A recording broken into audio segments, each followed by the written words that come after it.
Hello, I'm in my car here in Memphis, Tennessee to show you how easy it is to use the LAANC system. LAANC stands for Low Altitude Authorization and Notification Capability. It's a system developed by the FAA that allows drone operators such as yourself to gain automated access to fly within controlled airspace, such as where I am right now. In fact, I had to drive over 2 hours to find airspace that I could demonstrate this, because here's where I live. This is West Tennessee, and the only thing I will disturb by flying a drone is maybe a cow. Not a lot of airports out there. So here I am.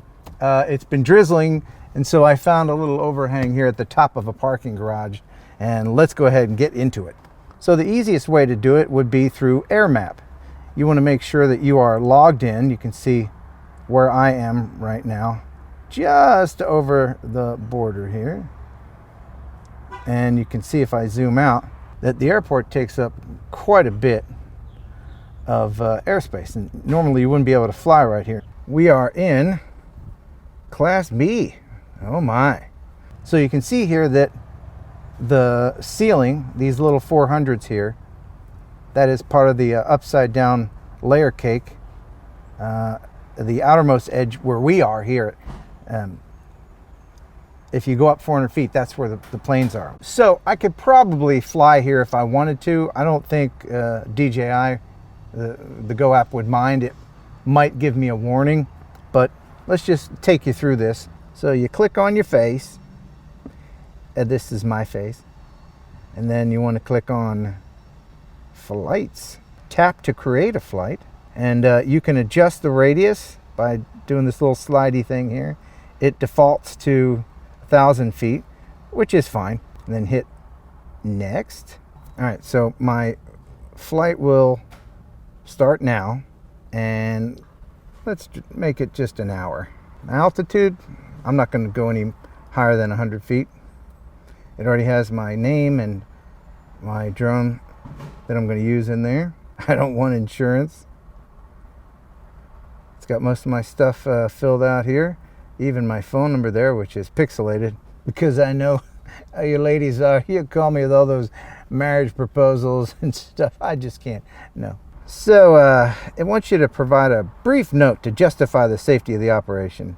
All right, what is the expected visibility to take off? It's a nice clear day. It's probably 10 miles. Maximum speed of the flight will be probably 20 miles an hour. Weight of the drone is already filled in. It's a Phantom 4 Pro, so it's 3 pounds. Is the flight occurring within VLOS, visual line of sight? Yes. Am I Part 107 certified? Yes. Does the drone have anti-collision lighting? Yes. Have you completed your pre-flight check and airworthiness communications connectivity? Of course. Is the drone registered? Well, yeah. And then you click next. Creating flight plan. There you go, and it gives you the weather and authorization and validation. Automatic authorization to fly in controlled airspace. Authorization upon submission. All I need to do now is click submit. And boom, I'm authorized. That is it. It's even got a clock counting for me. And it just sent me an email. Automated FAA controlled airspace authorization. Here's my confirmation number. And please fly within accordance in rules and regulations. So there you go. That's it. It's that easy. Now let's fly. I'm on top of a parking garage, and I'll give you a tip. If you take off from the top of a parking garage, which is a good idea, sometimes if you're in a city situation and you want to launch away from everybody, it's a good idea. But make sure you calibrate your compass before you come up, because all of this cement, this is steel reinforced. And if you try to calibrate your compass up here on the parking garage, you'll get an error. And then you'll have to go all the way down and out to recalibrate. Okay, so far so good. It didn't tell me I couldn't fly here. Well, guess what? I don't think you can see that, but it's not letting me take off because there's strong electromagnetic interference. Like I was just saying, we're in a parking garage, and I'm gonna have to leave here to calibrate. So I'm gonna go right down there in that open field and fly, since it's still within my radius that I got approval for. Okay, we do have a warning.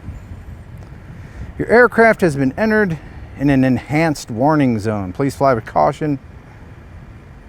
I accept full responsibility. Yes, check the little box. Confirm. That's it. I accept full responsibility.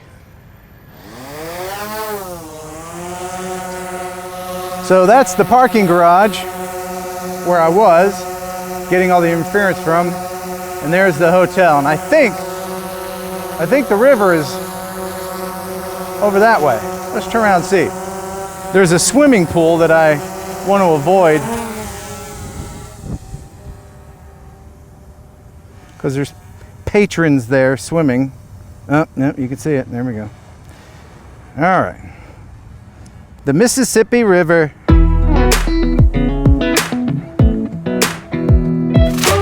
This isn't a bridge video. This is a LAANC video, so I'm just kind of making the flight to show that it can be done within the footprint of an airport.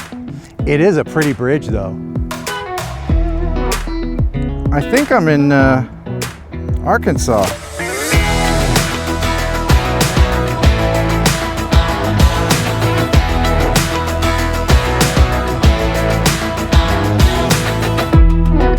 There's some people here. Let's go say hi to the people.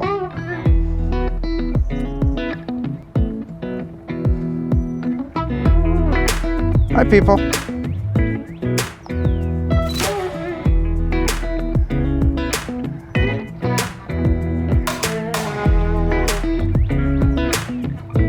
And a back and away shot.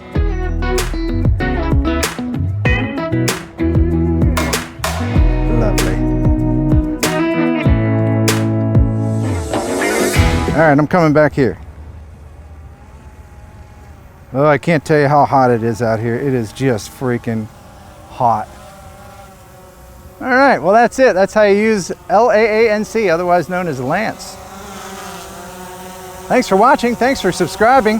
Now get out there and obey the airspace. I want to let you know before I let you go, it's not always a yes from the LAANC system. I've moved closer to the airport.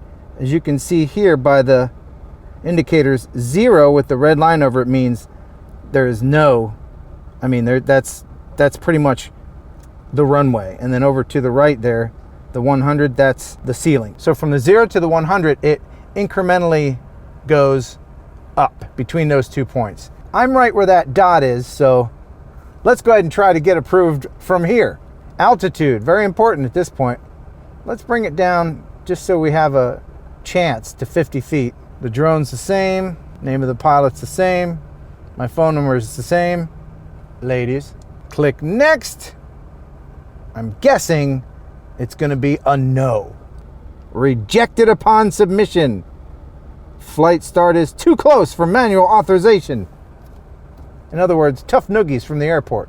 And besides, you should know that. You should know that the closer you get to the airport, the more likely you're going to get a no. So I'm not even going to submit it, because then it would go on my record that I was a dum-dum and tried to get authorization right on the runway. So I'm going to back out of this. There's a link to the AirMap app in the description. There's also a web-based version. The link to that is in the description as well. I hope this helps you be a safer pilot, more responsible pilot. Now that you know how easy it is, go ahead and use it. That's what it's there for. Please don't call the tower anymore. That's why this system is put in place. The FAA does not want you to call the airport towers anymore when you're going to fly your drone. Thanks for watching. Thanks for subscribing. Until next time, buh and bye.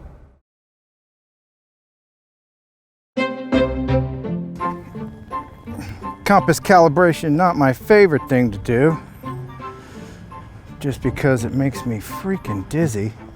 I always have to go back around the other way. It really does work to unwind you.